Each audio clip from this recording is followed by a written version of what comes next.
coming next to the podium to establish the national morality of this state and across the nation is Elder Hannah Broom, co-chair for the North Carolina Poor People's Campaign Faith Committee.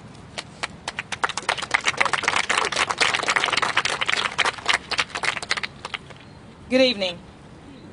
The motto of the United States is E pluribus unum. Out of many is one. This implies that the bonds that unite our nation's many individual citizens into one people are of critical importance. These bonds often take the form of moral obligations that we owe to one another as members of the same community. Government is supposed to protect the ability of individuals and social institutions to exercise legitimate authority within their own areas of influence without unjust interference from other institutions. If the government is supposed to protect this freedom of citizens, its power to intrude must be subject to clearly defined limits. Such limits are defined by our United States Constitution and individual state constitutions. The government is considered the chief custodian of morality and ethical values in our society. It is the role of the government to ensure the moral and ethical standards are maintained in society to assure order and justice. The political system gives government the sole responsibility of ensuring stability, harmony, and conformity in this society. One of the central purposes of the government is to enforce the law that represents the will of the people which voted for you, our own cultural and ethical perceptions of reality. As a result, the government should enforce the ethical and moral values of the people that it governs. A just society can only exist in line with a set of values that represent the ethical and moral values of the people. Therefore, it is obvious, or that it should be, that the role of the government to ensure that society is just and orderly. This is what is referred to as the moral obligation of the government. That's right. The government should be a tool of the society and not a weapon. It is established by the society to govern it and enforce the laws that are deemed to represent the wishes, the values, and the conviction of all the people, not just the elite or the privileged. The government was not meant to be a weapon of mass destruction on its citizens that it's supposed to represent.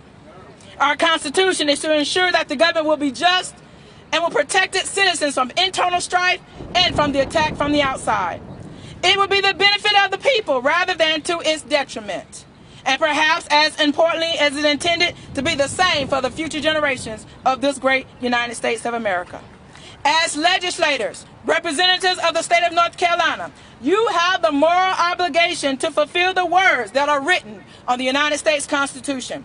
We, the people of the United States, all races of people, middle class, poor class, the common man and woman, to form a more perfect union, striving for better for all mankind, better health care, better living wages, equal pay for men and women, better environment protection, assistance to our most vulnerable people such as our seniors and our children, must establish justice, discontinue the passing of unjust laws that marginalize and demonize people because of their race, economic status, or sexual orientation. That's right. Let us eliminate voter suppression laws to rob our people of their given right of a citizen to vote. Demilitarize black and brown neighborhoods. And begin to invest in revitalizing them instead of gentrification. Ensure domestic tranquility by developing opportunities and strategies for uniting people instead of inciting hatred and heinous acts of hate. By taking better care of our veterans and their families with programs that deal with PTSD, improve medical treatment, and then we're going to call out domestic terrorists and hate groups and hold them accountable for the heinous actions that they're taking.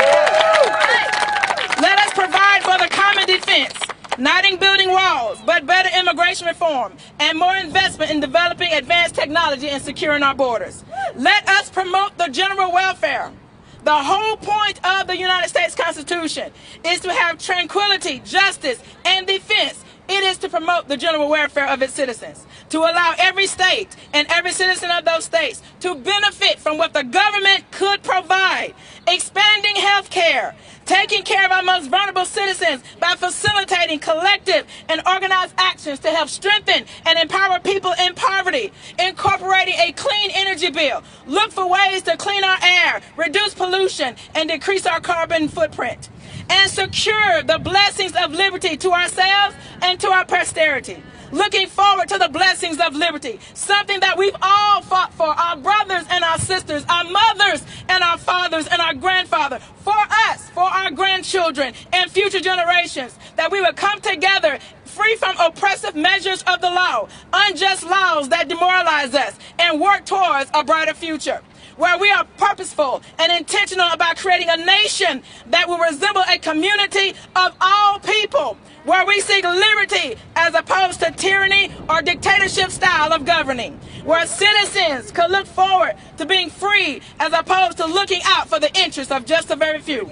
Therefore, we demand that our policies and budgets are based on the 5 key principles of the United States Constitution: establishing justice, ensuring domestic tranquility, providing for the common defense, promoting the general welfare, and securing the blessings of liberty to ourselves and to our future generations.